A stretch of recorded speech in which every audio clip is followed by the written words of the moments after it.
ఈ వీడియో చేద్దామని నేనైతే ఎన్నో నెలలుగా అనుకుంటున్నాను. బట్ వీలవ్వలేదు. ఫైనల్లీ ఈరోజైతే వీలైంది. ఈ వీడియో ఫైనల్లీ ఫినిష్ చేసినందుకు నాకైతే చాలా సంతోషంగా ఉంది.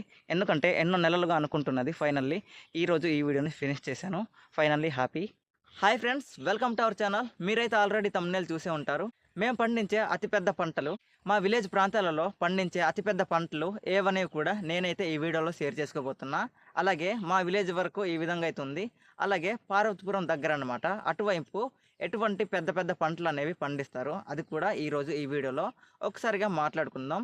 ఆ విషయాలన్నీ కూడా ఈరోజు ఈ వీడియోలో షేర్ చేసుకోబోతున్నా. ఓకే, ఈ లిస్ట్లో మీరు పండించే పంటలు ఏవనేవి కూడా డెఫినెట్లీ కామెంట్ చేయండి. ఓకే, మనం మెయిన్ టాపిక్లోకి వెళ్లే ముందు వీడియోని చూస్తున్న ప్రతి ఒక్కరు లైక్ చేయండి. అలాగే మన ఛానల్ని కొత్తగా చూస్తున్న వీడియో కింద సబ్స్క్రైబ్ బటన్ ఉంటుంది, దానిపై క్లిక్ చేసి సబ్స్క్రైబ్ చేసి ఈ రైతు కుర్రాడికి కొంచెం సపోర్ట్ చేయండి. ఓకే, ప్లీజ్ గైస్, కొత్తగా చూస్తున్న లైక్ అండ్ సబ్స్క్రైబ్, అలాగే వీడియోని చివరి దాకా చూసి నాకైతే సపోర్ట్ చేయండి.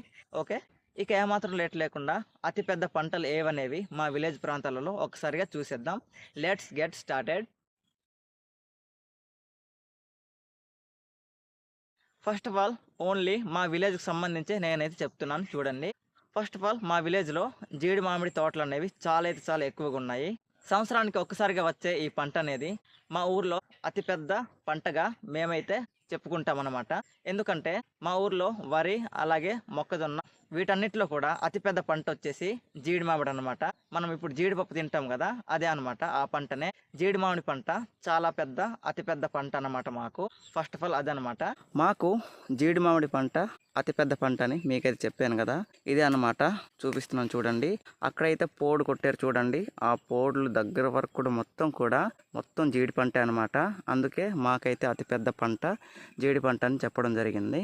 ఓకే, అండ్ ఇక్కడ చూసుకోవచ్చు, ఇది మెట్ట ప్రాంతం అనమాట. అండ్ అటు సైడు ఆ కింది సైడు ఆ వీడియో కూడా చూపిస్తాను చూడండి, మా ఊరైతే ఉంటుంది.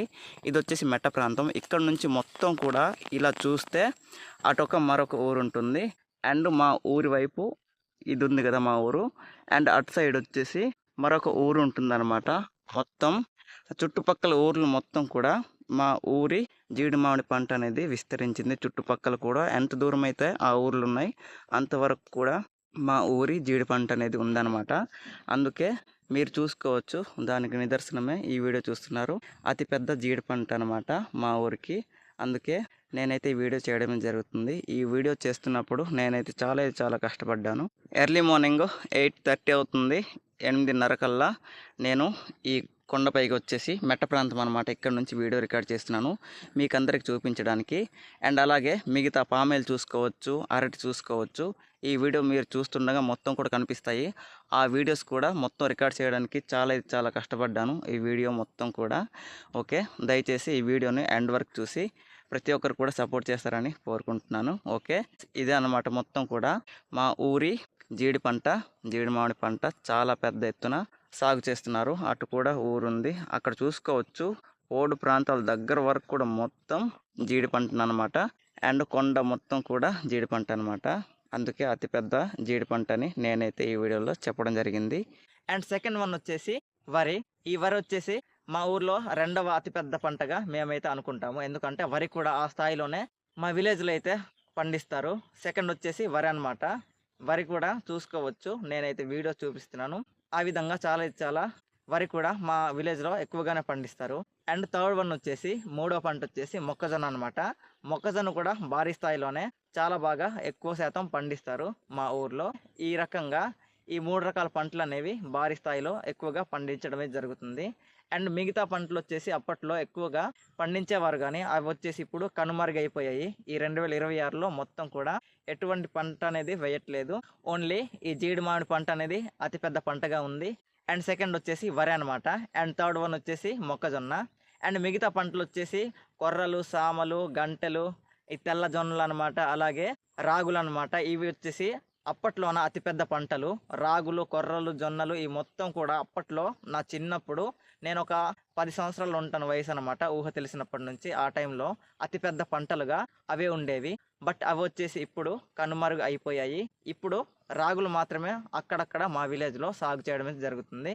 ఈ విధంగా మా విలేజ్లో అప్పట్లో సాగు చేసేవి ఇప్పుడైతే లేవు. ఇప్పుడు వచ్చేసి అతిపెద్ద పంటలు జీడి మామిడి, అలాగే వరి, అలాగే మొక్కజొన్న, ఈ మూడింటిని ఎక్కువగా సాగు చేయడం అయితే జరుగుతుంది. ఫైనల్లీ మా విలేజ్ వర్క్ అనమాట. అలాగే పార్వతీపురం దగ్గర వరకు అయితే ఇప్పుడు చూద్దాం. మనం పార్వతీపురం వెళ్తుంటాం. అంటే మన ఊరు నుంచి 30 కిలోమీటర్స్ డిస్టెన్స్ అన్నమాట పార్వతీపురానికి. మనము చుట్టుపక్కల మొత్తం కూడా పరిశీలిస్తుంటాము. చూస్తూ వెళ్తుంటాం కదా! ఓకే. బయట పరంగా చూసుకోవచ్చు. ఎక్కువగా పామాయిల్ అన్నమాట. నేనైతే అతిపెద్ద పంట పామాయిల్ అంటాను. బయట పరంగా చూసుకోవచ్చు.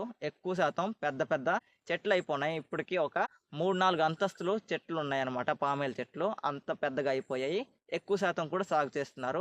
బయట పరంగా చూసుకోవచ్చు. అతి పెద్ద పంటలు. నేనైతే ఫస్ట్ ఆఫ్ ఆల్ పామాయిల్ అంటాను. ఓకే. అండ్ సెకండ్ వన్ వచ్చేసి వరి అన్నమాట. వరి కూడా భారీ స్థాయిలోనే బాగానే ఎక్కువగానే సాగు చేస్తున్నారు. బయట మొత్తం కూడా. అండ్ థర్డ్ వన్ వచ్చేసి నీలగిరి అన్నమాట. నీలగిరి కూడా నేనైతే భారీ స్థాయిలో చూడడం అయితే జరిగింది. బయట చాలా ఎక్కువ మంది కూడా ఈ నీలగిరిని సాగు చేయడం అయితే జరుగుతుంది. ఓకే. అండ్ ఫోర్త్ వన్ వచ్చేసి పత్తి అన్నమాట. పత్తి కూడా భారీ స్థాయిలోనే మనకి హాస్పిటల్లో కానీ అలాగే చాలా రకాలు పత్తి అనేది అన్ని రకాలుగా ఉపయోగపడుతుంది. అండ్ పత్తి కూడా నిజంగా చాలా బాగా ఎక్కువ స్థాయిలో అయితే మన బయట వాళ్ళు మొత్తం కూడా సాగు చేయడం అయితే జరుగుతుంది. మరొక పంట వచ్చేసి అరటి అనమాట. అరటి వచ్చేసి నిజంగా బీభత్సం అంటే బీభత్సం చాలా పెద్ద ఎత్తున పండిస్తారు. ఈ చుట్టుపక్కల మొత్తం కూడా సప్లై అవ్వాలంటే అరటి మెయిన్ అనమాట. ఎందుకంటే గుడ్లు కూడా ఎక్కువ ఉన్నాయి. అతిపెద్ద స్థాయిలో ఎక్కువ సేల్ అయ్యేది అరటి అనమాట. కొబ్బరికాయలతో పాటుగా అరటిని కూడా ఎక్కువగా సేల్ చేస్తారు. అలాగే కొబ్బరి పంట కూడా అతిపెద్దగా మన ఏరియాలో సాగు చేయడం అయితే నేను చూశాను. ఈ 2 రకాల పంటలు కూడా ప్రధానంగా అయితే ఉన్నాయి బయట అనమాట, పార్వతీపురం దగ్గరలో. ఓకే. అయితే ఈ అరటి కూడా అండ్ కొబ్బరి కూడా ప్రధానంగా అతిపెద్ద పంటల్లో ఈ 2 కూడా ఒకటనమాట. ఇంకా 2 రకాల మొక్కలు అనమాట. ఎర్రచందనం మరియు సిరిచందనం. ఈ మొక్కలు కూడా భారీ స్థాయిలో బయట పెంచడం అయితే చూశాను.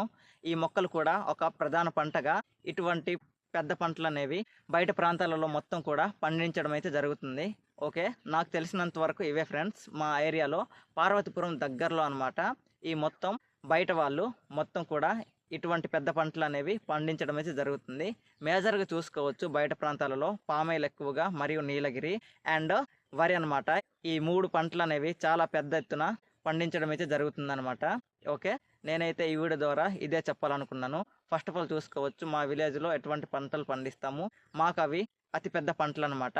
సెకండ్ వన్ వచ్చేసి బయట మా విలేజ్కి దాటి అవతల. ఓకే. పార్వతీపురం దగ్గరలో వచ్చేసి నేనైతే ఇప్పుడు చెప్పాను కదా అవి అనమాట. ఆ పంటలు వచ్చేసి అవే పండిస్తున్నారు. అంతకు మించి ఇంకేం లేవనమాట. నేనైతే మొత్తం పరిశీలించడం జరిగింది, తెలుసుకున్నాను కూడా. ఓకే. మా పార్వతీపురంకి మా విలేజ్కి సంబంధించి చుట్టుపక్కల ఈ విధంగా అయితే ఇవే అతిపెద్ద పంటలు అనమాట. అలాగే మా పార్వతీపురం నుంచి దాటి అవతల మీరు ఏ జిల్లా, మీ ప్రాంతాలలో ఎటువంటి పంటలు పండిస్తారో అతిపెద్ద పంటలు మీరు పండించే అతిపెద్ద పంటలు ఏవి డెఫినెట్లీ ఈ వీడియో కింద కామెంట్ చేయండి. మీరు కామెంట్ చేస్తేనే నేను తెలుసుకుంటాను మీరు పండించే పంటలు అతిపెద్ద పంటలు ఏవనేవి నేను కూడా తెలుసుకుంటాను అనమాట ఫైనల్లీ. ఓకే. ఈ వీడియో ద్వారా ఇదే చెప్పాలనుకున్నా ఫ్రెండ్స్. మా విలేజ్కి సంబంధించి అతిపెద్ద పంటలు అలాగే పార్వతీపురంకి మా విలేజ్ దాటి అనమాట పార్వతీపురం దగ్గర చుట్టుపక్కల ఏరియాలో పండించే అతిపెద్ద పంటలు. ఓకే. మీరైతే ఈ వీడియో ద్వారా తెలుసుకున్నారా అనుకుంటున్నాను. ఫైనల్లీ ఈ వీడియో అయితే ఇంత గైస్. వీడియోని ఇప్పటివరకు ఇక్కడ దాకా చూస్తుంటే thank you so much. Okay. వీడియోని చూస్తున్న ప్రతి ఒక్కరు లైక్ చేయండి, షేర్ చేయండి. మన ఛానల్ని కొత్తగా చూస్తున్న వీడియో కింద సబ్స్క్రైబ్ బటన్ ఉంటుంది. దానిపై క్లిక్ చేసి సబ్స్క్రైబ్ చేసి ఈ రైతు కుర్రాడికి సపోర్ట్ చేయండి. ఓకే. అండ్ పక్కన కనిపిస్తున్న బెల్ ఐకాన్ కూడా ఆల్లో పెట్టుకోండి. నెక్స్ట్ వీడియోలో మళ్ళీ కలుద్దాం. అంతవరకు సెలవు. Bye friends. బాయ్ అండ్ జై హింద్ గైస్.